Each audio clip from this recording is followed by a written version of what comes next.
성경 말씀은 이사야서 11장 1절에서 9절까지입니다. 이사야서 10장에는 오늘의 본문 말씀 바로 앞장 이사야서 10장에는 북조 이스라엘의 지도자들에 대한 죄와 그들에 대한 심판, 그리고 아수르라고 하는 나라의 죄와 그들에 대한 심판, 그리고 하나님의 심판 가운데서도 이스라엘의 남은 자들은 하나님께 돌아오고 구원받을 것이다 라고 하는 내용이 기록되어 있습니다. 그런데 이사야서 11장에는 내용이 전혀 다릅니다. 장차 이 세상에 오실 예수님에 대한 예언의 말씀, 그리고 예수님의 재림 후에 이 땅에서 이루어질 천년 왕국이 어떠한 모습인지 설명해 주고 있습니다. 1절에도 말씀드렸지만 예언서는 논리적인 책이 아닙니다. 그래서 이렇게 주제가 자유롭게 바뀝니다. 오늘 또 먼저 본문 말씀을 한 절 한 절 살펴보기를 원합니다. 여러분 교재 보시면 되겠습니다. 1절 말씀 한 목소리로 봉독하겠습니다.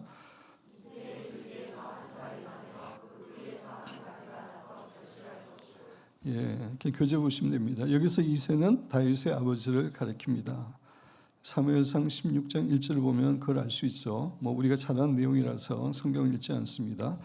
이새의 줄기에서 한 싹이 나며 그 뿌리에서 한 가지가 나서 라고 하는데, 여기서 이새의 줄기에서 나는 한 싹, 그 뿌리에서 나는 한 가지는 바로 예수님을 가리키는 말입니다. 사실 싹이라는 말이라 뿌리라는 말이 가지라는 말이란 영어로는 브랜치로 같습니다. 같은 의미인데, 이제 모든 브랜치가 예수님을 상징하는 것은 아니지만 구약 성경에서 많은 그 브랜치가 예수님을 상징하는 그런 표현으로 쓰여져 있습니다. 그래서 스가랴 3장 8절, 스가랴 6장 12절, 예레미야 그렇게 예수님을 싹 가지로고 이야기하고 있습니다.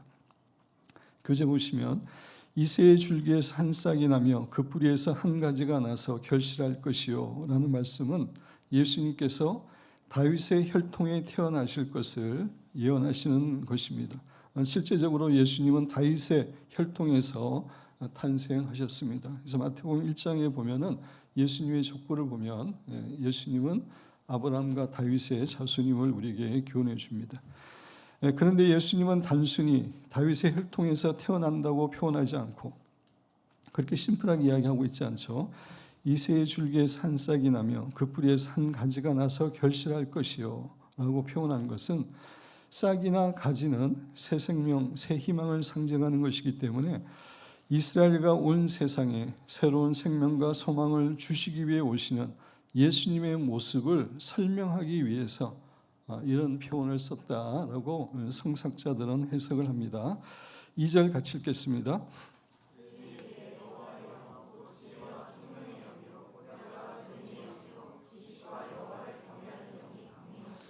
예수님 위에 여호와의 영은 성령님입니다. 성령님을 다양하게 표현하는데 그 중에 하나가 예수님이 여호와의 영이죠.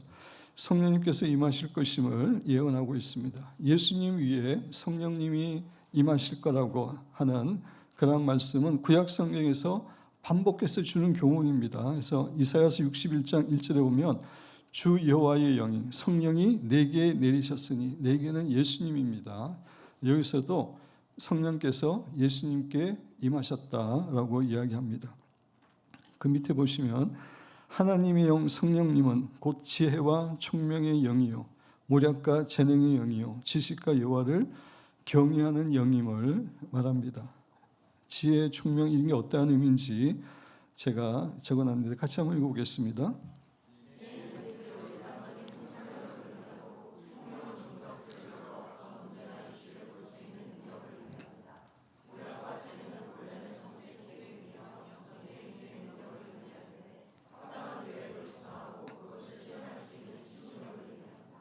그래서 성령님이 이런 영이시라는 것은 이런 능력을 가지고 계시는 분, 또 우리에게 이런 능력을 주시는 분, 그런 의미입니다.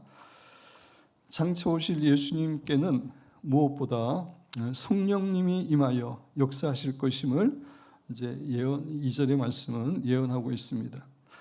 예수님과 성령님과의 관계, 이게 참 중요한 문제여서 오늘 본문 말씀의 가장 핵심 내용입니다. 그래서 오늘은 본문 설명이 끝난 다음에 이 부분에 대해서 자세히 여러분에게 설명을 드리려고 합니다. 3절 같이 읽겠습니다.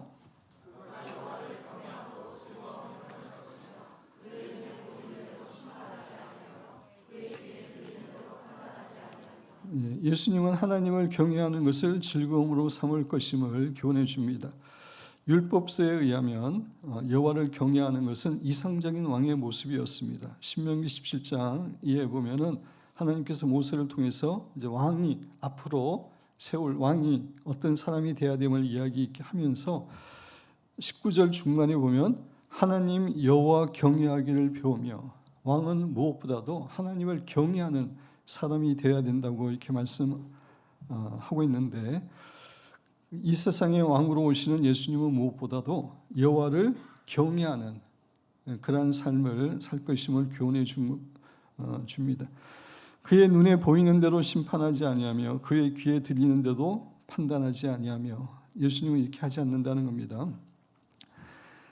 그리고 예수님은 눈에 보이는 대로 심판하거나 귀에 들리는 대로 판단하지 않을 것임을 교훈해 주는 것입니다. 예수님은 이 땅에 하나님의 뜻을 행하기 위해 오셨습니다. 뒷부분에 자세히 설명을 드립니다. 그래서 예수님은 이 땅에 계셨을 때 철저하게 하나님의 음성을 듣거나 하나님께서 원하시는 것을 보고 판단하셨는데 그것을 말하고 있는 겁니다. 이 땅에서 예수님은 철저하게 하나님을 의지하고 의존하는 그렇게 존재로 사셨습니다.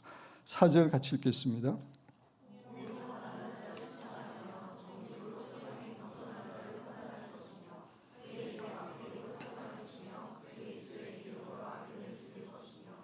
공의로 가난한 자를 심판하며, 제가 이전에도 말씀드렸지만 성경에서 말하는 공의는 항상 약자들을 보호하는 것과 관련이 있습니다. 그래서 예수님께서는 공의로 가난한 자를 심판한다. 가난한 자라고 해서 이제 불공평하게 그렇게 판결하지 않고 공의롭게 판단한다. 이제 그런 의미죠. 정직으로 세상의 겸손한 자를 판단할 것이며, 겸손한 자라는 말이 나왔는데 이건 우리말 성경이 더 분명하게 설명해 줍니다. 세상에서 학대받는 사람들을, 거기서 말하는 겸손한 자는 학대받는 사람들을 가리킵니다. 학대받는 사람들을 위해 정직하게 결정을 내릴 것이다. 예수님이 그렇게 하신다는 거죠. 그의 입의 막대기로 세상을 치며 그의 입술의 기운으로 악인을 죽을 것이며 라고 하고 있는데, 여기서 입의 막대기나 입술의 기운은 다 예수님의 말씀을 의미하죠. 요한계시록 19장 15절, 그의 입, 예수님의 입이죠.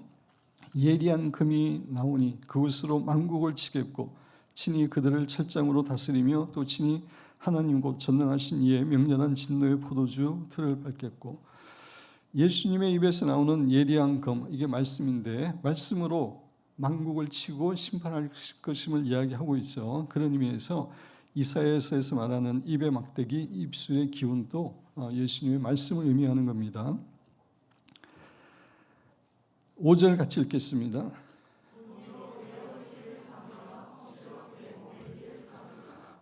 예수님께는 공의와 성실이 매우 중요한 속성이 됨을, 예수님의 성품이 됨을 교훈해 주는 겁니다. 그래서 공의로 다스린다는 의미는 1, 2, 3번 같이 읽겠습니다.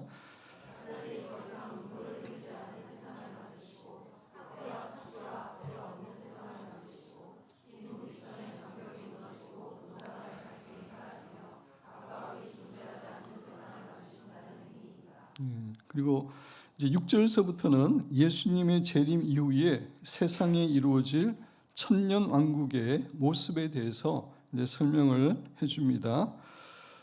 우리가 그동안 많이 읽고 봤던 말씀인데 6절에서 9절까지 내용을 생각하면서 같이 한번 읽겠습니다.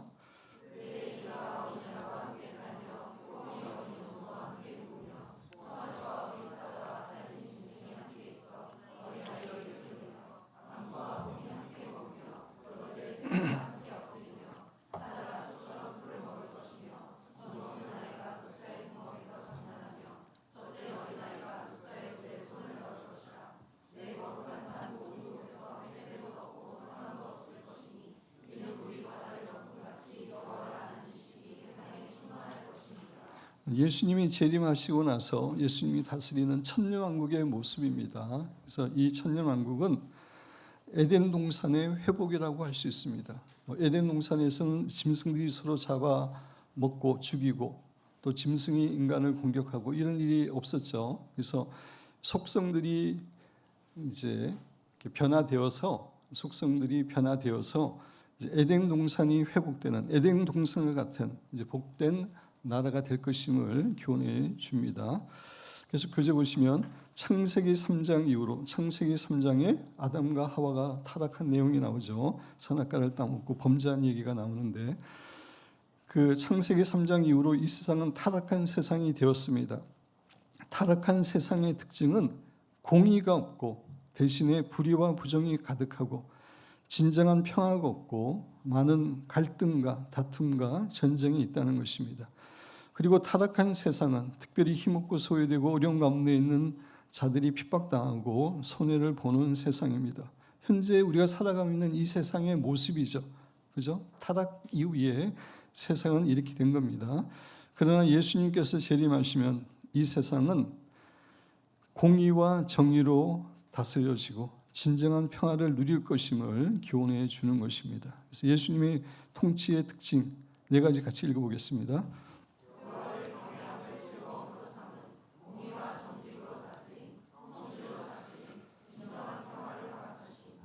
계속 교재 보시면 과거로부터 사람들은 늘 이상향을 꿈꿔왔습니다. 그 이상향을 유토피아라고 합니다. 이 말의 의미는 그런 것은 없다는 의미입니다. 토피아라고 하는 말은 어떤 장소를 의미하고 유는 없다는 의미입니다. 이런 그런 의미입니다. 그래서 그런 장소는 없다. 그게 이제 유토피아의 의미인데 이 세상 역사 가운데 유토피아는 없었습니다. 앞으로도 없을 것입니다. 사람들은 그런 세상이 이루어지기를 바라고 소원하지만 그런 세상은 없었고 앞으로도 없을 것입니다. 그러나 이 세상의 역사 가운데서는 없을 것인데 예수님이 오시면 이런 유토피아와 같은 세상이 이 세상에 이루어지는 것입니다. 정글의 맹수는 늘 무력한 먹잇감을 잡아먹는 데 혈안이 되어 있습니다. 지금 시대는 이런 양육 강식의 세계이고 적자 생존의 원리가 적용되는 세계입니다. 러시아와 우크라이나 전쟁, 또 중국이 대만을 이렇게 침략하려고 하는 그런 의도들, 세상이 이런 세계입니다. 그 양육 강식의 그런 세상입니다. 그러나 예수님께서 재림하시면 이 세상은 100% 공의와 정의로 다스려지고 진정한 평화를 누리게 될 것입니다. 모든 사람이 꿈꿔왔던 그 유토피아가 이 세상에 이루어지는 것입니다. 이것이 우리 그리스도인에게 놀라운 소망이 되는 그런 일입니다. 지금까지 이제 오늘의 본문 말씀을 전체적으로 쭉 설명을 드렸습니다. 오늘은 특별히 이사야서 11장 2절 말씀 중심으로 해서 예수님과 성령님과의 관계에 대해서 좀 자세히 살펴보고 그게 또 우리의 신앙생활에는 또 얼마나 중요한지 좀 살펴보기를 원합니다. 그래서 이사야 11장 2절 같이 읽겠습니다.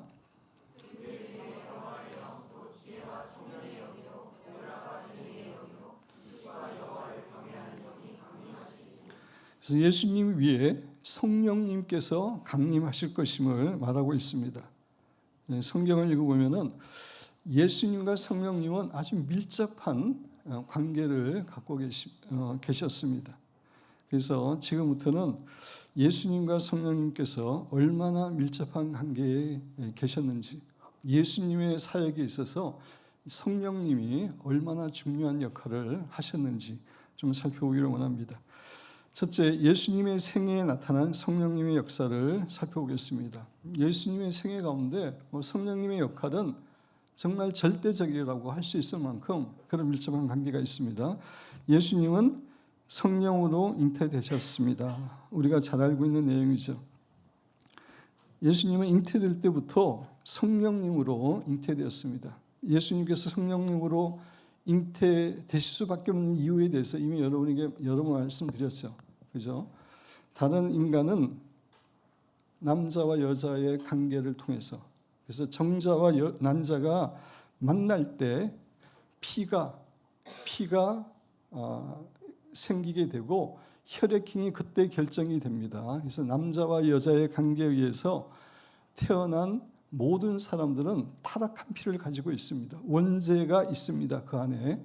그렇지만 예수님은 그렇게 오실 수 없었기 때문에 성령으로 잉태하셨기 때문에 예수님 안에 계셨던 보혈은 우리의 피와 다르죠. 원죄가 없는 깨끗한 보혈. 그래서 우리를 위해서 죄를 위해서 십자가에 돌아가실 수 있는 분이었습니다.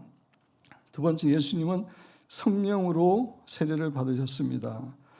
백성이 다 세례를 받았어요. 세례 요한으로부터 이스라엘 백성들이 세례를 받을 때 예수님도 세례를 받으시고 기도하실 때에 하늘이 열리며 성령이 비둘기 같은 형체로 그의 위에 강림하시더니 하늘로부터 소리가 나기를 너는 내 사랑하는 아들이라 내가 너를 기뻐하노라. 세례 요한에 의해서 세례를 받을 때에 그때 성령께서 예수님 위에 강하게 비둘기의 모습으로 임하셨습니다. 세 번째, 예수님은 성령 충만하여 시험을 받았습니다. 누가복음 4장 1절에 보면 예수께서 성령의 충만함을 입어 요단강에서 돌아오사 강야에서 40일 동안 성령에 이끌리시며 이제 마귀에게 시험을 받는, 금식기도 하시고 시험 받는 그런 내용이 나오죠. 성령 충만한 가운데 시험을 받으셨습니다. 예수님은 성령의 권능으로 공생애를 시작하셨습니다. 누가복음 4장 14절 예수께서 성령의 능력으로 갈릴리에 돌아가시니 그 소문이 사방에 퍼졌고, 예수님께서는 만 30세까지는 공생의 사역을 안 하셨죠. 근데 만 30세에 성령을 받으시고 이제 3년 반 동안 돌아가실 때까지 공생에 많은 사람들이 본 앞에서 사역을 하셨는데 그 사역을 성령의 능력으로 사용하셨다. 그렇게 성경은 분명히 우리에게 교훈해 줍니다. 5절 예수님께서 행하신 기적과 이사는 모두 성령님을 통한 역사였습니다. 예수님이 이 땅에 계실 때 많은 기적과 이사들을 행하셨죠. 다 성령님을 통한 역사였습니다. 누가복음 4장 16절 이하에 보면 예수께서 그 자라신 곳 나사렛에 이르사 안식일에 늘 하시는 대로 회당에 들어가서 성경을 읽으려고 서심해, 앞에서 성경을 봉독하시는 걸 의미합니다. 선지자 이사야의 글을 드리거든 책을 펴서 이렇게 기록된 데를 찾으시니, 아까 살펴봤지만 이사야서 61장에 있는 말씀이죠.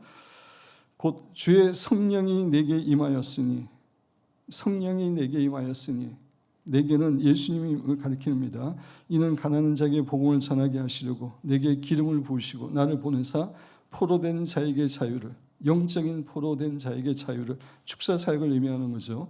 눈먼 자에게 다시 보게 함을, 영적인 눈이 먼 사람을 보게 함을 전파하며 눌린 자를, 사탄의 세력에서 눌린 자를 자유롭게 하고 주의 은혜를 전파하게 하려 하심이라 하였더라. 그러면서 이 말씀이 오늘날 너에게 임했다. 이 말씀이 나에 관한 말씀이다. 이렇게 예수님이 이야기하셨습니다. 예수님이 하셨던 모든 사역은 성령께서 예수님께 임함으로, 그 성령의 능력으로 예수님이 사역을 하신 겁니다.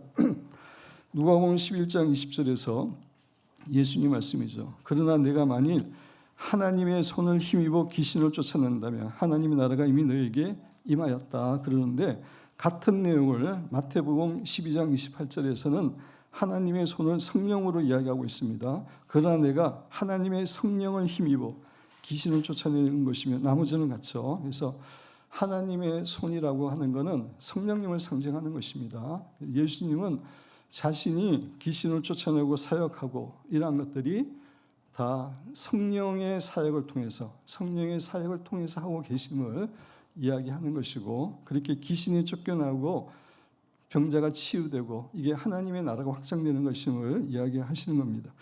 사도행전 10장 38절에서 하나님이 나사렛 예수에게 성령과 능력을 기름 붓듯 하셨음에, 성령과 능력을 기름 붓듯 하셨음에 그가 두루 다니시며 선한 일을 행하시고 마귀에게 눌린 모든 사람을 고치셨으니 이는 하나님이 함께 하셨습니다. 예수님께서 이 땅에 선한 일을 하시고 말씀을 전하시고 축사하시고 신유 역사를 하시고 그랬는데 그것이 다 성령의 역사임을 하나님께서 능력을 허락하셨기 때문에 예수님이 그렇게 하셨음을 이야기하고 있습니다. 여섯 번째, 예수님은 성령님의 인도하심을 따라 사셨습니다. 누가복음 10장 21절에 보면 그때 예수께서 성령으로 기뻐하시고 성령님의 인도함을 가운데 기뻐하셨고, 사도행전 1장 2절에 보면 그가 택하신 사도들에게 성령으로 명하시고, 어떤 말씀을 명하고 할 때도 성령을 따라 행하심을 이야기하고 있습니다. 예수님은 성령님의 인도하심을 따라서 이 세상을 사신 겁니다. 홀리 가이드의 원조가 되시는 분이죠. 그 다음에 세례 요한은 예수님 위에 성령님이 임하심으로 예수님이 메시아임을 확신하게 되었습니다. 그래서 요한복음 1장 33절에 보면 세례 요한이 말입니다. 나도 그를 예수님이 메시아인데 어떤 분이 메시아인지 몰랐다는 겁니다. 나도 그를 알지 못하였으나 나를 보내어 물로 세례를 베풀라 하신 그 이가 하나님이죠.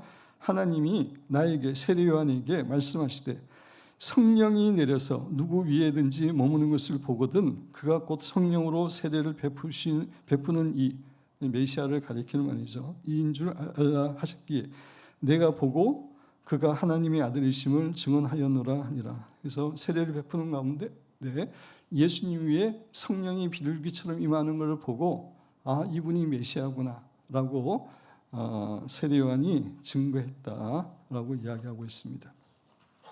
지금까지 쭉 살펴본 것처럼 예수님과 성령님은 너무나 밀접한 관계가 있죠.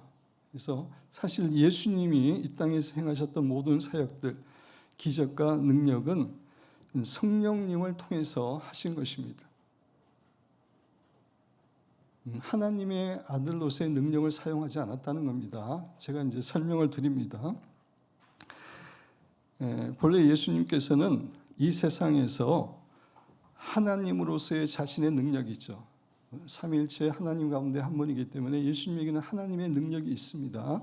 그럼에도 불구하고 자신의 하나님으로서의 능력을 사용하지 않고 철저하게 성부 하나님께 순종하기 위해서 이 땅에 오셨습니다.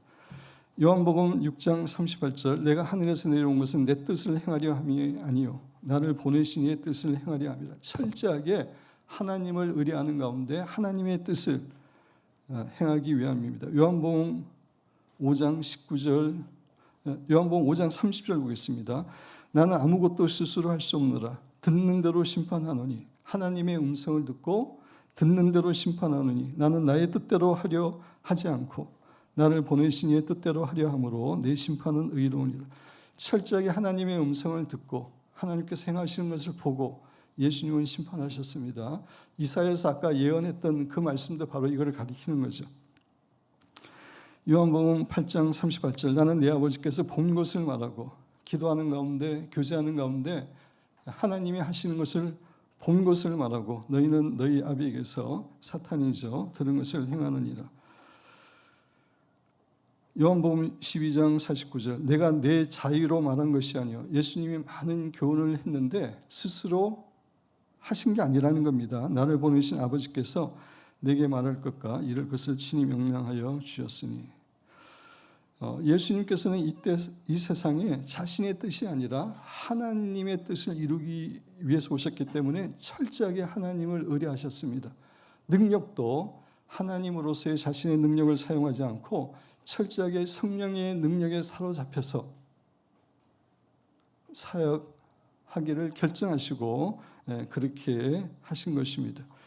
예수님께서 이 땅에서 정말 주옥 같은 수많은 그런 교훈을 가르치시고 놀라운 축사사역과 신유사역을 이렇게 행하셨는데 그러한 것들이 다 성령님을 통해서 하신 것입니다.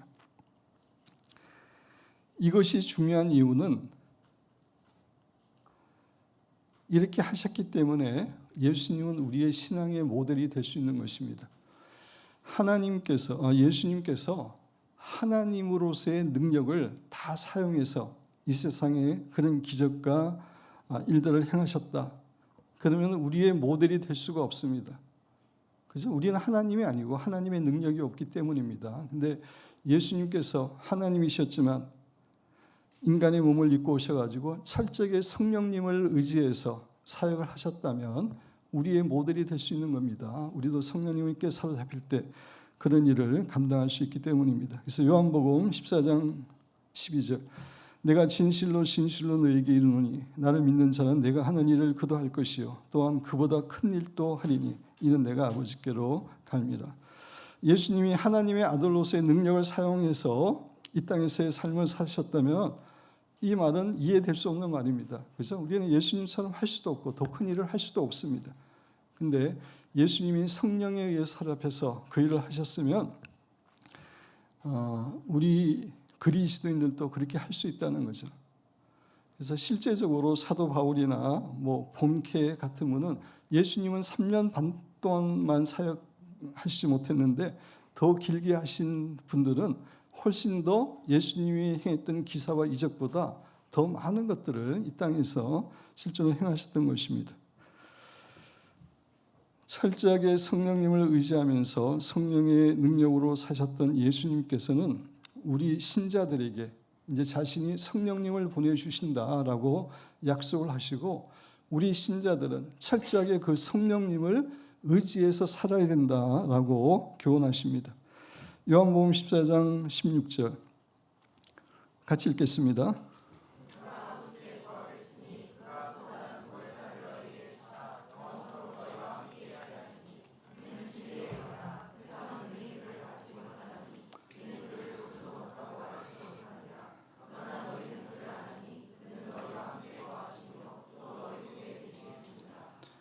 예, 제가 이제 앞으로 성령님에 대해서 좀 몇 주 설교하려고 합니다. 그래서 자세히 지금은 설명을 안 합니다. 그 다음 구절은 설명을 하겠습니다. 그러나 내가 너에게 실상을 말하노니 내가 떠나가는 것이 예수님이 이제 부활하시고 승천하신 걸 이야기하는 거죠. 떠나가는 것이 너에게 유익이라.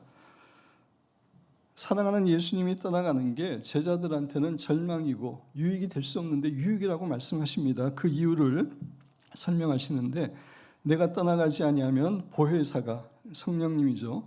사실 예수님도 보혜사고 성령님도 보혜사입니다. 같은 보혜사인데 그래서 아까 요한복음 14장 16절에 보면은 또 다른 보혜사, 그죠? 예수님도 보혜사고 그런 의미인데 보혜사가 여기서 말하는 보혜사는 성령님이죠. 보혜사가 너희에게로 오시지 아니할 것이요.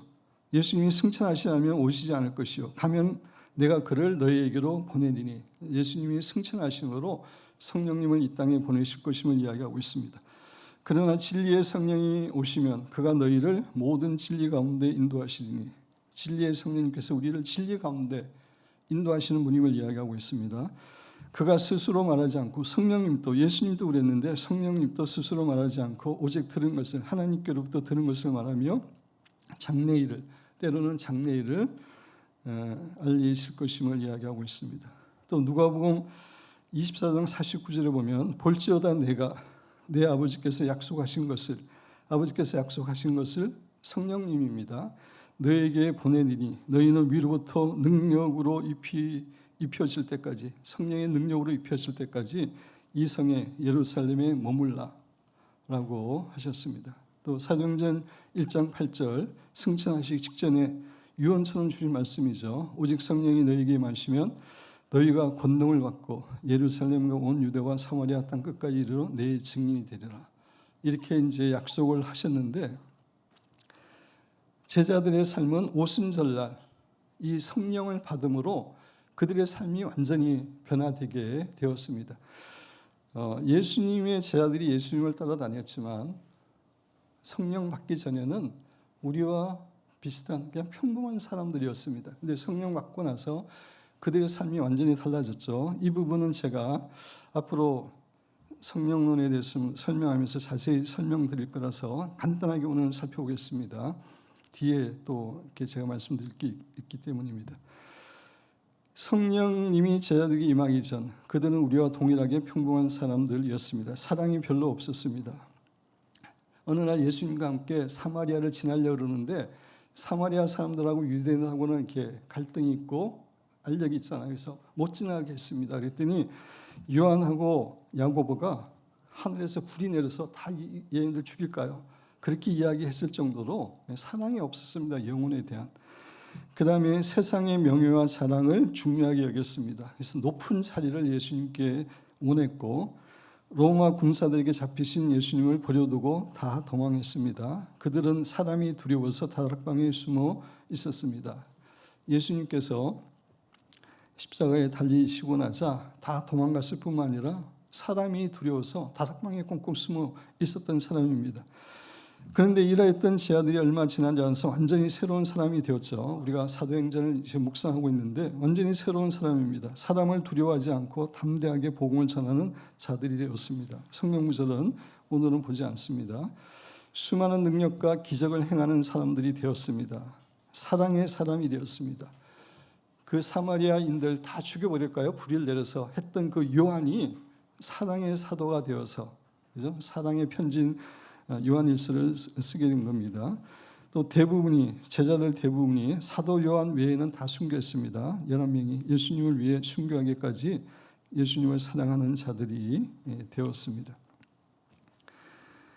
제자들이 성령 받기 전하고 성령 받은 후하고 그들의 삶이 완전히 달라진 겁니다. 성령 받기 전에는 그냥 평범한, 그냥 보통 사람의 삶을 살았는데 성령 받고 나서는 능력 있는 그리스도인으로서 완전히 새로운 그런 삶을 살게 되었습니다. 우리 그리스도인들도 마찬가지입니다. 우리 그리스도인들도 성령 충만할 때만 온전한 능력 있는 신자의 삶을 살아갈 수 있습니다. 제가 여러분들에게 그동안에도 여러 번 말씀을 드렸지만 구약의 신앙생활과 신약의 신앙생활은 많이 차이가 있습니다. 구약의 신앙생활은 어떻게 했습니까? 율법이 있습니다. 율법을 이스라엘 백성들이 자기들의 힘으로 노력으로 지키기 위해서, 율법을 지키기 위해서 애를 썼습니다. 그렇지만 그들은 율법을 지킬 수 없었습니다. 너무나 많은 그러한 율법을 하나도 빠지지 않고 지키는 것이 불가능했기 때문입니다. 자기 힘으로 노력으로 말씀을 지켜내려고 하는 것은 불가능합니다. 그래서 그게 이제 구약의 신앙생활입니다. 신약의 신앙생활은 전혀 다른 것인데 성령님과 동행하고 성령님의 도우심으로 하나님의 말씀을 살아내는 겁니다. 내 힘으로 할 수 없기 때문에 성령님의 도우심을 받아서 말씀을 살아가는 것입니다. 그래서 성령님의 도움 없이는 신앙생활이, 신약시대의 신앙생활이 불가능합니다. 성령님을 모른 채 신앙생활하는 사람, 오늘날에도 너무 많죠. 구약의 신앙생활을 하는 겁니다. 성령님의 도움 없이 자신의 의지와 노력으로 말씀을 지켜보려고 하지만 그 많은 말씀을 어떻게 지킵니까? 그죠? 늘 실패하고, 늘 죄짓고, 좌절하고. 그는 구약의 신앙생활입니다. 성령님의 도움 없이는 신앙생활이 불가능한데 문제는 오늘날 많은 그리스도인들이 성령님에 대해서 잘 모른다는 것입니다. 성령님이 어떠한 분인지도 모르고 어떻게 성령 충만한 데 살아가는지, 성령님과 동행하고 인도함을 받고 살아가는지 성령님에 대해서 너무나 모르고 있습니다. 그래서 하나님께서 예비하신 능력 있는 신앙생활을 살아가지도 못하고 그냥 구약의 신앙생활을 하지만 늘 실패하고 넘어지고 쓰러지는 그 정도의 신앙생활을 합니다. 우리 신자가 성령님의 지혜와 능력과 사랑을 공급받지 않으면 자신의 힘과 의지로 하게 됩니다. 그것은 구약의 신앙생활이에요. 불가능한 신앙생활을 하는 겁니다. 또는 자기 힘과 능력을 의지하지 않으면 세상의 방법이나 지혜를 가지고 신앙생활을 하게 됩니다. 세상 사람들과 똑같은 것입니다. 신앙생활은 그런 게 아닙니다. 철저하게 성령님께 사로잡혀서 하는 겁니다. 그래서 송기철 장로님, 고맙습니다 성령님 14페이지에 보면 자기를 이렇게 소개합니다. 나는 건국대학교 생명환경과학대학의 교수이자 성령님께 붙들려 살아가는 사람입니다. 자신을 소개하되 성령님께 붙들려 살아가는 사람이라고 소개하고 있습니다. 이게 우리 그리스도인의 정체성이고 승리의 비결입니다. 성령님께 붙들려 살아가지 않으면 우리는 신앙생활에 승리할 수 없습니다. 그래서 우리는 성령님에 대해서 많이 알아야 됩니다. 그리고 성령님과 어떻게 동행하는지, 인도를 받는지 확실하게 알아야 됩니다. 그래서 앞으로 몇 주간은 제가 성령님에 대해서 집중적으로 말씀을 드리려고 합니다. 제가 과거에 우리 교회는 홀리가이드가 표이기 때문에 제가 성령님에 대해서 많이 가르쳤습니다. 근데 우리 교회에 새로 나오시는 분들도 있고 또 어린 우리 그 자녀들이 또 어른이 되어서 이 자리에 있고 또 성령님에 대해서 알더라도 성령님에 대한 그 교훈은 우리가 배우고 또 배워야 됩니다. 제가 남은 시간은 제가 어떻게 성령님을 알게 되었는지 그리고 어떻게 성령님의 인도하심을 받는 삶을 살게 되었는지 간증을 좀 말씀을 드리려고 합니다. 제가 꽤 오래전에 우리 교회 성도들에게는 간증을 한 적이 있습니다. 제가 간증을 제대로 하려면 한 2시간 해야 되는데 시간이 얼마 남았기 때문에 성령님과 관계되는 그런 간증을 하려고 그러는데 모르겠습니다. 시간이 얼마 걸릴지. 오늘 조금 늦게 끝나더라도 여러분 좀 이해하시기 바랍니다. 저희 어머님은 천회 때부터 독실한 신자였습니다. 저희 할머님이 독실한 신자였습니다. 조주리 집사님 할머니와 저희 할머니가 같습니다. 조주리 집사님 어머니와 우리 어머님이 그 자매지간이죠. 그래서 저희 어머님은 그 제가 이야기를 나중에 들어보니까 처녀 때 산에서 기도하다가 성령 체험을 하신 것 같더라고요. 그래서 믿음이 좋은 독실한 신자였습니다. 그래서 아버지는 신자가 아니었지만 어렸을 때부터 형제들하고 교회를 다니기 시작했습니다. 근데 고등학교 3학년 때까지 정말 제가 이렇게 돌이켜봐도 신기한데 그렇게 교회를 다녔음에도 불구하고 예수님이 정확하게 어떤 분인지 모르고 다녔습니다. 구원이라는 말이 무엇을 의미하는지도 모르고 그렇게 다녔습니다. 뭐 성령님에 대해서는 들어본 적도 없는 그런 신앙생활을 했습니다. 근데 제가 고등학교 3학년 때 대학 가기 위해서 가장 중요한 때죠. 3학년 때 기흉이라는 것으로 기흉은 이제 허파에 구멍이 생겨서 바람이 새는데 이게 빠져나가지 못하니까 그게 허파를 눌러가지고 숨쉬기 힘든 그런 겁니다. 기흉으로 인해서 2번 수술을 받았습니다. 한 번 수술을 받았고 또 재발해서 받았고 그래서 고등학교 3학년 때 한 2달을 학교 가지 못했습니다. 근데 학교에서 더 이상 안 나오면은 졸업을 못한다 그래가지고 학교 앞에 하숙하면서 그렇게 졸업을 했습니다. 근데 고등학교 3학년 때 이제 그렇게 기흉에 걸리면서 그 전까지는 뭐 제가 공부를 잘하는 편이었고 제가 다닌 학교는 전국에서 우리 때 전국 2등, 그 다음 해가 전국 1등 서울대 들어간 게 그렇게 이제 많이 들어간 학교를 제가 다녔습니다. 그래서 공부를 해서 출세할 그런 자신이 있었는데 그렇게 아프고 나니까 그런 소망과 자신감이 다 이렇게 이제 무너지면서 감사하게도 하나님에 대한 두려워하는 마음을 가지게 되었습니다. 하나님이 그 일을 통해서 살아계시는 모양이구나. 내가 하나님을 두려워하면서 살아야 되겠다. 이제 그런 생각이 들었습니다. 그래서 고등학교 3학년 때 찬양도 혼자 많이 하면서 울면서 찬양하고 기도도 하고 성경도 읽고 그랬던 적이 있습니다. 근데도 불구하고 뭐 구원의 확신이 있다든지 예수님을 체험적으로 안다든지 개인적으로 안다든지 그런 관계는 아니었고 그냥 또 그런 거라도 안 하면은 또 재발될 것 같아서 그렇게 했습니다. 그래서 몸이 그런 상태에서 재수도 못하고 이제 대학을 들어가게 되었는데 교회의 중등부 전도사님이 저를 볼 때마다 대학교 들어간 저를 볼 때마다 그 다음 해부터는 중등부 교사를 하라는 겁니다. 그래도 뭐 학교도 좋은 데 다니고 또 우리 형이랑 뭐 이렇게 신앙생활 쭉 하고 있으니까 뭐 신앙이 있다고 생각했는지 교사를 하라고 그러는데 뭐 제가 제 자신을 너무나 알잖아요.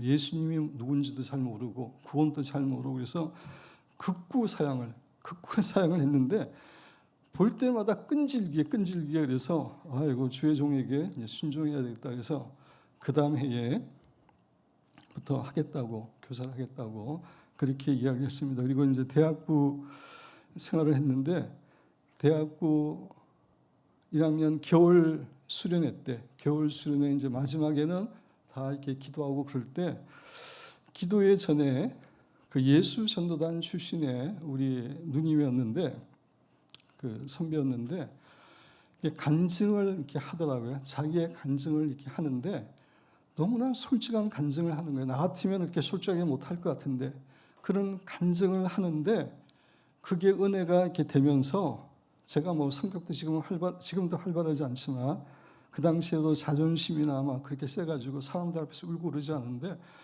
그 간증을 듣는 순간에 그냥 대성통곡하고 그냥 사람들이 쭉 이렇게 빙 둘러 앉아 있습니다. 근데 대성통곡이 나오는 겁니다. 통곡하면서 하나님께 잘못 살았다고 제가 내 마음대로 살았다고 그렇게 막 회개하는 그런 기도를 했습니다. 그런 경험이 있었음에도 불구하고 구원의 확신은 없었습니다. 그리고 주님도 그냥 그 체험한 거죠. 주님을 잘 몰랐습니다. 근데 이제 그 다음 해부터 이제 교사를 해야 되었기 때문에 그 당시는 이제 그 교재가 있어서 교재를 가르치고 또 성경을 알아야 되기 때문에 하여튼 성경을 열심히 읽기 시작했습니다. 하루에 10장씩 최소한 이렇게 성경을 쭉 읽었습니다. 가르치기 위해서. 근데 어느 날 성경을 읽다가 고린도후서 5장 15절 말씀을 통해서 정말 중요한 인생의 전환점을 제가 맞이합니다. 여러분 교재에 있는데 고린도후서 5장 15절 그가 예수님이죠. 모든 사람을 대신하여 죽으심은 예수님이 모든 사람을 십자가에 죽으신 이유가 있다는 겁니다. 살아있는 자들로 하여금 살아있는 자는 예수 그리스도를 믿음으로 살아있는 자들이죠. 우리 크리스찬들로 하여금 다시는 그들 자신을 위하여 살지 않고 오직 그들을 대신하여 죽었다가 다시 살아나시니 예수님이죠. 예수님을 위하여 살게 하려 함이라. 예수님께서 우리 모두를 위해서 십자가를 돌아가셨는데 그 이유는 더 이상 우리 그리스도인이 자기 자신을 위해 살지 않고 주님을 위해 살도록 하기 위함이었다고 하는 이 사실을 읽으면서 그 순간에 구원의 확신을 가지게 되었고 인생의 목표를 발견하게 되었습니다. 사실 제가 다녔던 교회는 꽤 큰 교회고 목사님이 유명한 부흥 강사였습니다. 특별히 구원의 도리에 대해서 너무나 잘 전하는 그런 분이었는데 뭐 제가 이제 그 교회 10몇 년 동안 다녔으니까 얼마나 말씀을 들었겠습니다. 근데 머리로는 이해되는데 구원의 도리가 머리로는 이해가 되는데 가슴으로 이해가 안 되는 거예요. 왜 나 같은 죄인을 나같이 쓸데없는 죄인을 위해서 예수님이 왜 돌아가셨는지 마음으로는 이해가 안 됐는데 이 말씀을 통해서 그게 해결이 되었습니다. 나 같은 죄를 위해서 돌아가신 것은 더 이상 나 자신을 위해 살지 말고 주님을 위해 살도록 하기 위해서 돌아가셨구나라고 하면서 구원의 확신을 갖게 되었고 동시에 이제 삶의 분명한 목표를 갖게 된 겁니다. 그전에는 열심히 공부해서 돈 모으는 것이 출세해서 돈 모으는 것이 목적이었습니다. 제가 초등학교 4학년 때까지는 집안이 잘 살았는데 그 이후에 아버님이 이제 사업에 실패하고 그러면서 정말 경제적으로 고생을 많이 했습니다. 제가 중학교 다닐 때 여름 하복, 겨울 동복 한 번도 새 것으로 못 입었습니다. 한 명도 없었습니다. 모든 전교생이 다 새 것을 사서 입었는데 저만 하복도 그렇고 동복도 그렇고 오래된 낡은 그것을 입고 그렇게 했습니다. 그러니까 막 사춘기 때 자존심이 갈 때 얼마나 그게 부끄럽고 얼마나 이렇게 돈에 대한 그래서 열심히 공부해서 아까도 이야기했지만 공부 잘했다고 그랬습니다. 공부해서 출세해야 되겠다.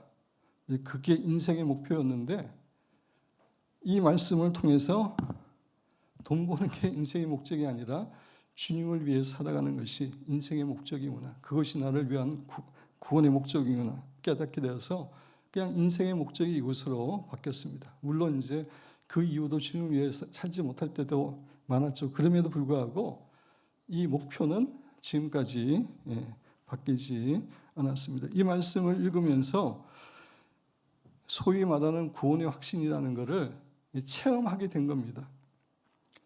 내가 구원받았다는 것을 그냥 이렇게 확신하게 되었고 이때서부터는 믿음이나 이런 것들이 흔들리지 않아요. 그냥 이제 확실히 주님을 만난 겁니다. 이제 그러면서 성경 말씀이 얼마나 사모되고 달아지는지 이렇게 간증했다. 그래서 여러분 좀 이해하시기 바랍니다. 그래서 얼마나 이렇게 단지 성경 말씀을 정말 많이 읽었습니다. 그냥 좋아서 읽는 거예요. 꿀과 꿀송이 같다 그러잖아요. 말씀 읽는 게 그렇게 좋습니다. 그래서 제가 그 대학 공부 기계 쪽이어서 쉽지 않은 공부인데 그래도 공부하기 전에 항상 말씀을 읽고 방학 동안에는 그냥 오전 내내 성경만 읽습니다. 성경이 너무 좋아서 어머님이 저한테 너는 공부는 안 하고 왜 성경만 읽느냐 이야기할 정도로 그러면서 성경 말씀을 많이 읽으면서 이제 가치관, 생각과 이런 것들이 완전히 변화되는 겁니다. 말씀을 통해서. 물론 이제 성품까지는 성품이나 이런 것들은 성령님과의 관계를 통해서 성품이 변화되는 거기 때문에 성품이나 그런 부분은 많이 부족했지만 가치관이나 삶의 목표나 어떻게 주님이 뭘 원하시고 이런 것들은 이제 말씀을 통해서 깨닫게 되었습니다. 말씀을 통해서 제가 변화되게 되었습니다.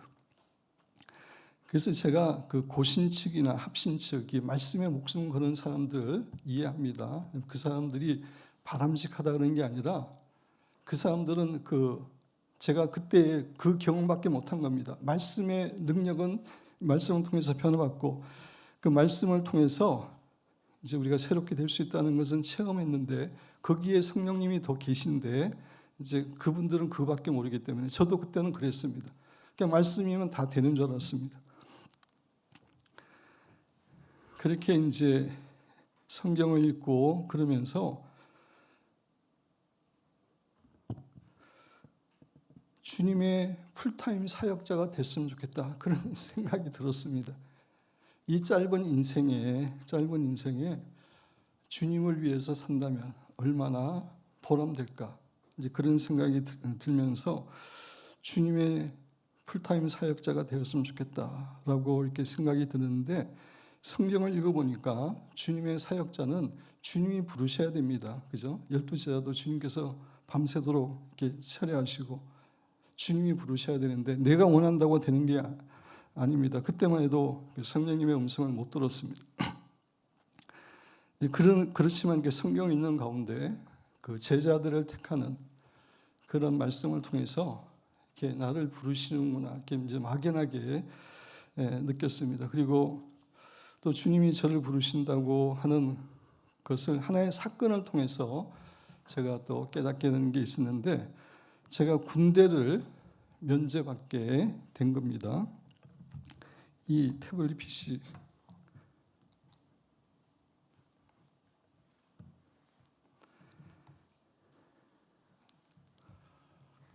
하여튼 오늘 좀 여러분 이해하시기 바랍니다. 이렇게 시작했다는 간증이 좀 길어질 것 같은데 이해하시기 바랍니다.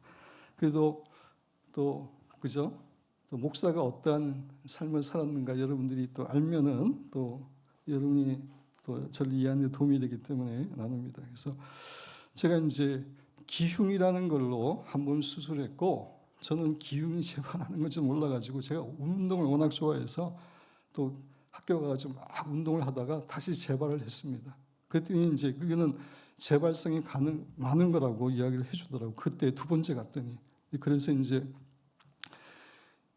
기흉을 알았던 사람들은 그 상황에 따라 가지고 군대가 면제받을 수도 있고 면제 받지 않을 수도 있습니다. 그때 상태에 따라 가지고. 그래서 뭐 군대 면제 받으면 제가 이렇게 신앙이 들어가니까 나라를 사랑하는 마음이 저절로 애국심이 생기더라고요. 그래서 군대 가기 싫고 그런 마음은 없었는데 그래도 주님이 시간을 주시면 주님을 위해서 일할 수 있기 때문에 이제 4학년 때 신체 검사를 받으면서 이제 진단서를 가지고 국군 수도 통합병원에서 그때 이제 신체 검사를 받았는데 그때 이제 신체 검사를 받을 때의 그 장소입니다. 여기가 입구인지 여기가 입구인지 정확하게 모르겠는데 들어가서 내과가 있고 외과가 있고 이제 쭉 가다가 수술군의관이 있고 판정관이 있고 그럽니다. 그래서 내과한테 그거 보여줬더니 그거는 흉부외과니까 외과 가서 이야기하라고. 지금 너 엑스레이 찍은 거는 정상이라고 이야기하면서 외과 가서 이야기하라고 해서 이제 외과한테 그걸 보여주면서 조금 이제 엄살을 부리기도 했습니다. 요새 뭐 컨디션이 이렇게 안 좋고 그랬더니 다시 엑스레이랑 보더니 지금 너무 건강하대요. 그러면서 이제 딱 찍는 게 일종갑입니다. 가장 이제 건강한 찍어서 이제 이쪽으로 가는데 수술군의관 앞에 이렇게 이제 쪼그려 앉아가지고 이게 그 받는 사람들이 쭉 앉아 있어요. 이제 앉아 있는데 이쪽으로 보니까 창문이 있고 창문으로 국군수도통합병원 교회가 보이고 십자가가 보이더라고요. 그래서 이쪽으로 앉아가지고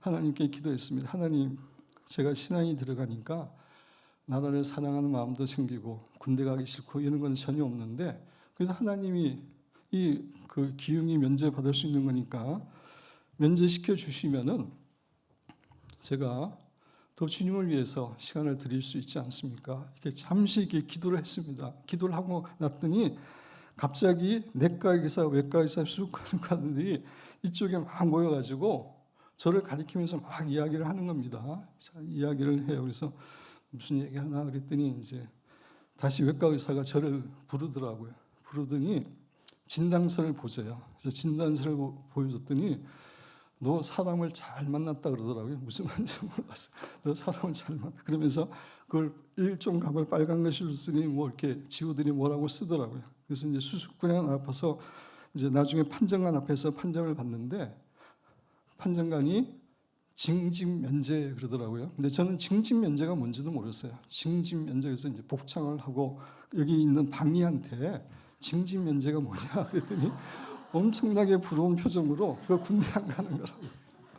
그렇게 해서 군대를 이렇게 면제받았습니다. 사실 하나님이 이런 과정을 통하지 않고 그냥 군대를 면제시켜 주실 수 있었는데 이 과정을 통해서 하나님이 저를 부르셨다는 것, 또 기도의 능력도 경험했습니다. 짧은 순간에 기도했는데 갑자기 의사들이 모여서 그래서 이제 이런 사건들을 통해서 하나님이 저를 주의 종으로 부르셨구나 그 사실을 알게 되었습니다. 그래서 신학대학원에 바로 입학하기를 원했는데 그 당시 정말 가정이 힘들었습니다. 가정이 어려워가지고 제가 그 삼성전자에 들어가서 2년 동안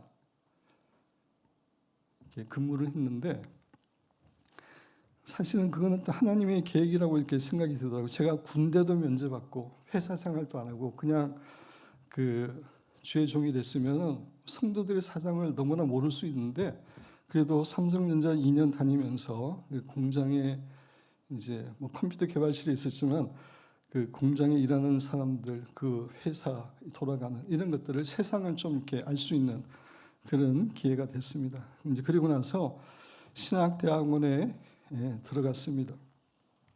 신학대학원에 이렇게 들어가서 봤더니 홍 목사가 제 1년 선배로 있었습니다.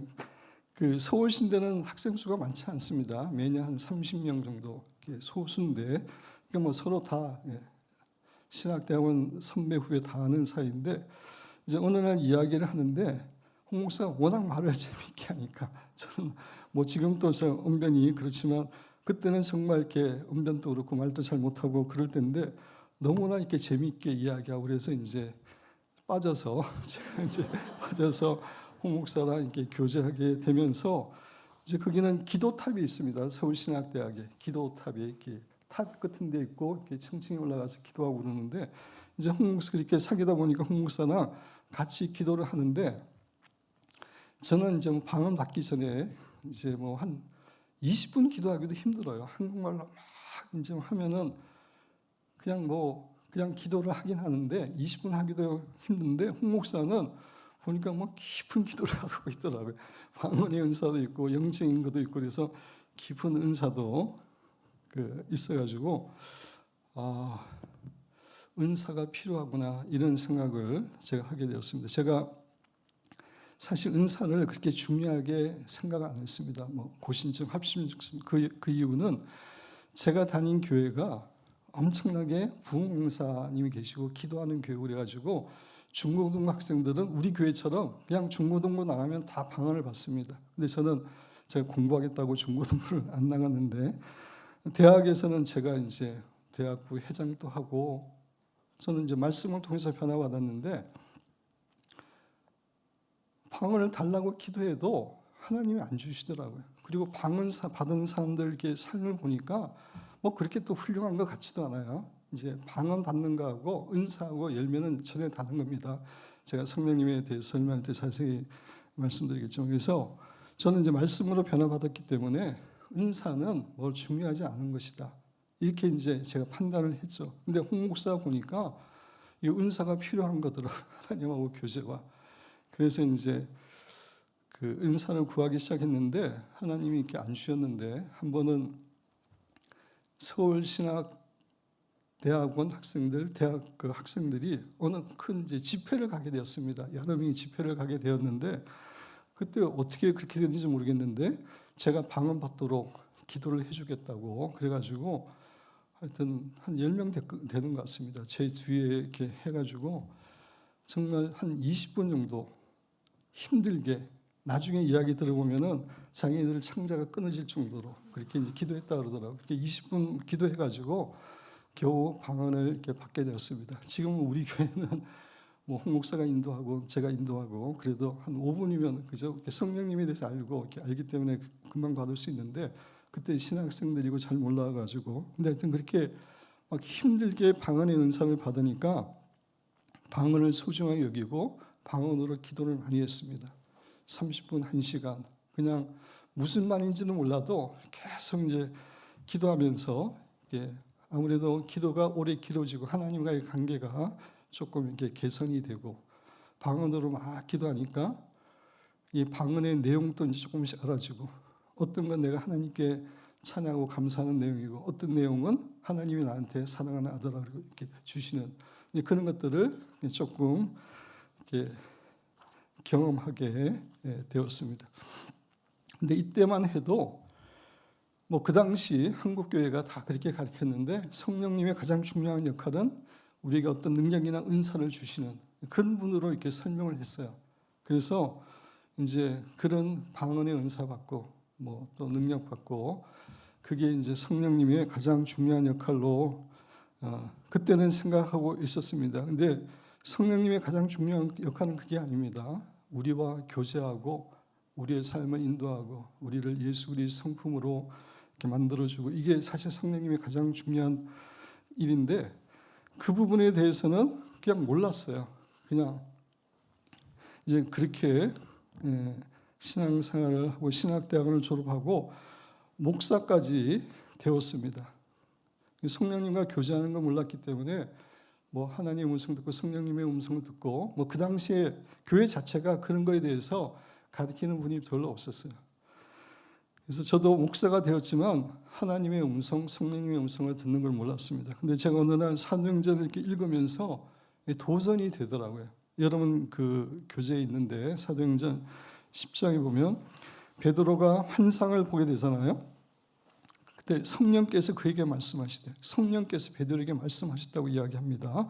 사도행전 11장 12절에 보면 성령이 내게 명하사 베드로인데 베드로에게 명하사 아무 의심 없이 고넬료의 집으로 가라 이제 말씀하시고 사도행전 13장 2절에 보면 주를 섬겨 금식할 때 성령이 이르시되 내가 성령이 불러시키는 일을 위하여 바나바와 사울을 성령이 말씀하시는 겁니다.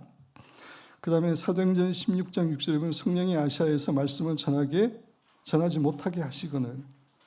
그렇게 해가지고 이 성령 말씀을 읽으니까 초대교회 제자들이나 성도들은 성령님의 음성을 듣고 움직였는데, 저는 그런 적도 없고 그렇게 배운 적도 없고, 그렇지만 이게 성령 말씀이기 때문에 나도 성령님의 음성을 듣는 것을 배워야 되겠다, 그렇게 했는데, 아까 이야기한 것처럼 강의나, 지금은 그런 강의도 많죠. 우리 교회도 가르치고 그러는데, 그래서 생명의 말씀사에 갔더니 리차드 포스터의 그 명상기도, 지금 묵상기도라는 이름으로 바뀌었는데, 거기서 어떻게 3단계 주님을 기다리고 말씀을 묵상하고 그 가운데 하나님의 음성을 듣는지 이제 설명해 주는 책이 있었고, 또 하나는 베닌 목사님의 그 성령님 안녕하세요, 굿모닝 홀리 스피릿, 미국의 베스트셀러가 된 책이죠.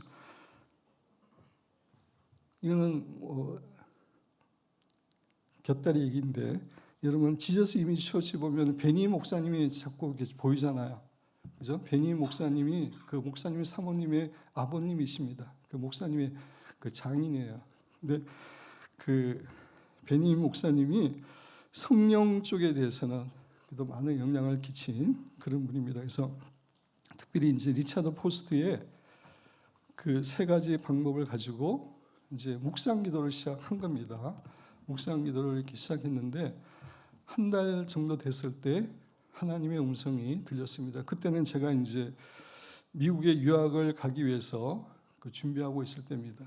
미국 유학은 또 어머님께서 꿈을 꾸시고 하나님이 저를 미국에 가라고 했다고 이렇게 말씀하셔가지고 이제 미국을 유학하게 됐는데, 원서를 냈는데 플러신학교에서 이렇게 연락이 안 오는 거예요. 보통 이제 그 정도 걸리는데 너무나 이제 기다리는 기간이 힘들어서 막 힘들 때입니다. 그때 한 달 정도 이렇게 묵상기도 했을 때 하나님이, 사랑하는 나의 아들아, 내가 너를 얼마나 사랑하는지 아느냐? 내가 너를 얼마나 사랑하면 나의 독생자 예수 그리스도의 생명까지 너에게 주었겠느냐? 유학 가는 거 걱정하지 말라. 내가 인도한다. 이제 그 말씀을 처음으로 이렇게 마음으로 듣는 겁니다. 그죠? 마음으로 듣지만 음성을 듣게 되었습니다. 근데 신기하게도 그 말씀을 듣는 순간 그런 유학에 대한 불안과 염려가 정말 눈 녹듯이 사라지는 이제 그 경험을 했습니다. 그게 이제 첫 번째 이제 하나님의 음성을 듣게 되면서, 그 다음부터는 이제 계속해서 여쭤보고 듣고 하는 신앙생활을 하게 되었습니다. 미국으로 유학할 때 미국에 돈이 없었습니다. 하나님이 어머님을 통해서 미국에 빨리 가야 된다, 유학 가야 된다 해가지고 이제 하는데, 미국에서 5년 동안 공부할 재정적인 이런 게 없었습니다. 그래서 이제 어느 날 제가 이제 부목사로 일하는 교회, 그때 조윤정 권사님이 그 청년의 이제 리더 가운데 한 명이었습니다. 제가 그 교회 이제 부목으로 있을 텐데, 이제 본당에 올라가서 하나님의 뜻은 유학 가는 것 같은데 제가 재정적인도 없고 좀 미국 생활에 대한 말씀을 달라고, 이제 그때는 이게 들을 때니까 이렇게 기도하고 이렇게 기다리는데, 한참 이제 묵상하면서 기다리는데 하나님이 시편 23편을 읽어라 그러시더라고요. 그때 제가 이제 성경이 없어가지고 앞에 이제 강대상에 이렇게 성경이 펼쳐져 있잖아요. 큰 성경이. 나갔더니 시편 23편이 딱 펼쳐져 있더라고요. 그래서 여호와는 나의 목자시니, 그러면서 이제 하나님의 목자가 돼서 인도하시겠구나, 이제 그런 말씀을 이렇게 듣게 되었습니다. 그래가지고 다시 이제 자리에 앉아서 기도하는데, 이제 사탄이 그런 또 이렇게 의심을 줍니다. 네가 하나님의 인도하심을 받기 위해서 기도했기 때문에 평상시 네가 잘 아는 시편 23편 말씀이 그냥 생각난 거야. 하나님이 주신 게 아니야. 이런 또 의심이 생기더라고요. 그래서 하나님 이런 마음이 드는데 말씀 하나 더 달라고 이렇게 기도했더니 시편 48편을 읽어라 그러시더라고요. 그래서 이제 시편 48편을 이렇게 읽는데, 처음에는 저는 이제 하나님의 인도하심을 받기 위해서 말씀을 달라 그랬는데, 인도하심하고 전혀 상관이 없는 그런 말씀이에요. 여호와는 위대하시니 우리 하나님의 성 거룩한 산에서 극진히 받으시리로다. 터가 높고 아름다워 온 세계가 즐거워하며. 뭐 우리 대학교 다닐 때 이 찬양을 많이 불렀는데 인도하고는 상관없잖아요. 그래도 끝까지 한번 읽어봐야 되겠다. 그래서 끝까지 읽었더니 14절에 이런 말씀이 있습니다. 이 하나님은 영원히 우리 하나님이시니 그가 우리를 죽을 때까지 인도하시리로다. 그래서 하나님께서는 미국 생활뿐만 아니라 죽을 때까지 나의 삶을 인도하실 것을 이게 이 말씀을 통해서 약속하시는 것을 이렇게 깨닫게 되었습니다. 그래서 제가 힘들고 어려울 때마다 이 말씀을 생각하는 거죠. 하나님이 레마로 주신 말씀이기 때문에 죽을 때까지 하나님이 인도하신다고 하는 이 말씀을 붙듭니다. 그래서 미국에서 이제 하나님의 음성을 듣기 시작했기 때문에 석사 논문을 쓸 때 막 하나님께 들었는데 그때는 이렇게 말씀을 내가 못 들었는지 하여튼 말씀을 못 들었는데 그냥 자고 일어났는데 논문의 아웃라인이 다 그냥 알아지는 겁니다. 그래서 그대로 이렇게 논문을 썼고 교수님이 너무 기뻐하셔가지고 박사 과정은 4대 1인데 그냥 받아주셨습니다. 박사 논문을 쓸 때는 계속 들었습니다. 제목부터 리서치 퀘스천을 하나님이 다 주셨어요. 그래서 그대로 이렇게 했습니다.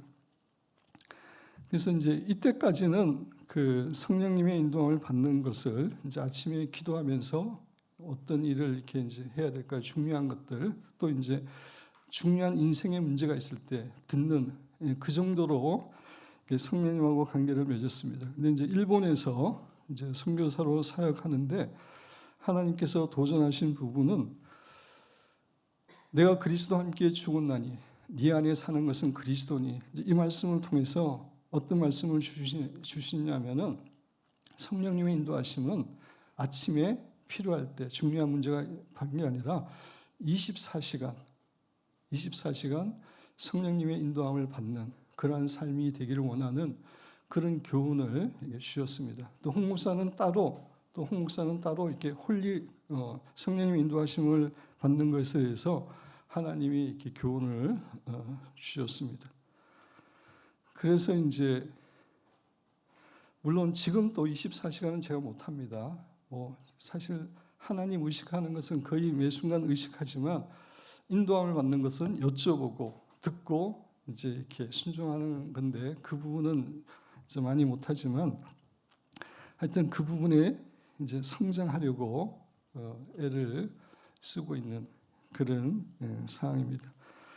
다시 한번 제 그 삶을 돌이켜 보면은 처음에는 이제 말씀으로 하나님이 저희 가치관과 이렇게 은혜를 이렇게 변화시켜 주셨는데 어떤 의미에서 그때는 성령님을 모르기 때문에 그냥 구약의 신앙생활을 한 겁니다. 성경 말씀을 읽으면서 물론 이제 내가 성령님에 대해서 잘 몰랐지만 하나님이 역사하시고 성령을 통해 역사하시고 그런 부분이 당연히 있었겠죠. 두 번째로는 이제 성령의 은사와 능력 이제 이런 것들을 이렇게 경험하게 하셨는데 그렇지만 성령님하고 인격적으로 교제하고 음성 듣고 움직이고 이런 거는 또 전혀 몰랐습니다. 한국교회 약점이 이거잖아요. 그래서 한국교회 열심히 기도하기 때문에 은사들은 대단한데 은사와 삶은 열매는 전혀 상관없습니다. 그래서 기도 모임 가면은 열심히 기도하고 나서 식사하러 가는데 먼저 먹으려고 막 싸우고 다투고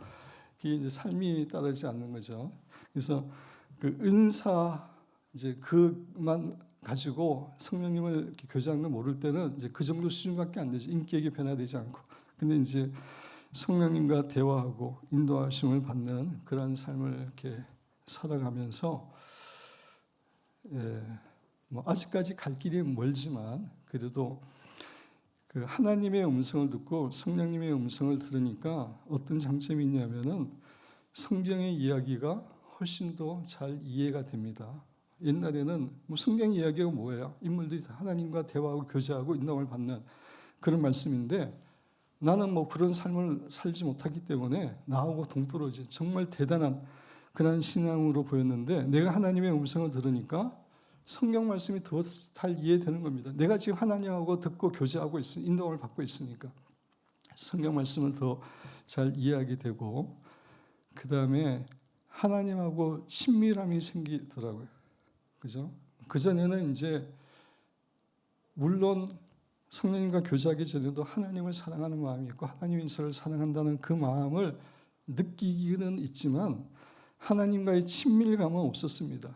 그래서 하나님하고 1대1로 만나야지 친밀감이 생기는 거지 knowing about God은 있었지만 knowing God은 없었어요. 근데 성령님하고 이렇게 하나님의 음성을 들으면서 하나님을 체험적으로 알아가니까 친밀함이 자라기 시작했습니다. 아, 이게 이제 하나님하고 친한 거구나. 물론 갈 길은 멀지만 그러나 그게 이제 되는 걸 느꼈고, 또 하나는 성품이 변화되는 것을 느꼈습니다. 성령님과의 이렇게 교제를 통해서 이제 하나하나 인격과 이런 자세들이 계속해서 주님을 닮아 가게 됨을 느꼈습니다. 그래서 결국은 성령님하고 교제하고 하나님의 음성을 듣고 살아가는 것이 가장 중요하다고 느껴져서, 홍 목사 느껴져서 우리 교회 표를 홀리 가이드로 한 겁니다. 그래서 홀리 가이드가 생긴 겁니다.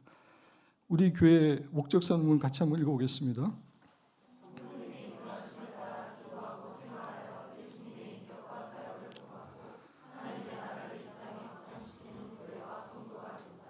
말씀도 너무나 중요합니다. 그러나 결국 우리 안에 계신 성령님을 따라 살아가는 것, 인도함을 따라 살아가서 내가 예수님의 인격을 닮아가고 예수님이 사역했던 그런 능력 있는 사역을 하고, 그래서 이 세상에 하나님의 나라가 확장이 되도록 하는 것, 그것이 신앙생활의 가장 중요한 것으로 우리가 확신했기 때문에 목적 선언문으로 해서 우리 교회가 나아가고 있는 것입니다. 결론적으로 말씀드리면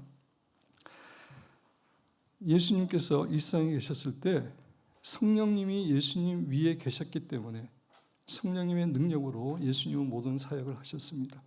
예수님의 제자들도 마찬가지입니다. 성령님을 모를 때는 그냥 인간적인 그런 삶을 살아갔지만 성령이 임하시고 나서 진정으로 능력 있는 삶을 살아갔습니다.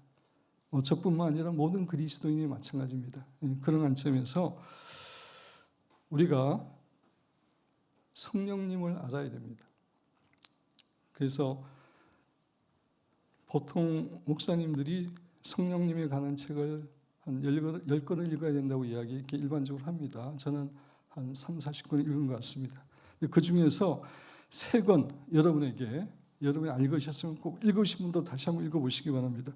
성령님에 대해서 제가 3권을 추천한다면 로버트 하이들러의 성령 체험, 우리 교회에서는 이전에 이걸 필독서로 했습니다. 그 다음에 송길천 장로님의 성령님은 고맙습니다. 이 내용 참 좋습니다. 그 다음에 잭 하이스의 성령님을 만나세요. 이 책은 절판인데, 두 단어에서 나온 건데 절판인데, 이분은 은사에 대해서는 약한 분입니다. 근데 성령님의 음성을 듣고 움직이는 부분에서는 탁월한 분이에요. 절판이지만 여러분 중고로 살 수 있습니다. 그래서 이 세 책은 이제 꼭 읽어보시고, 성령님이 중요하기 때문에 제가 이사야서 설교 가운데 성령님에 대해 집중적으로 몇 주간 여러분에게 설명을 드리려고 합니다. 사랑하는 여러분과 저는 무엇보다도 정말 성령님과 대화를 나누고 교제하고 인도함을 받아서 하나님께서 기뻐하시는 그런 복된 그리스도인으로 살아가시기를 주님의 이름으로 축원드립니다.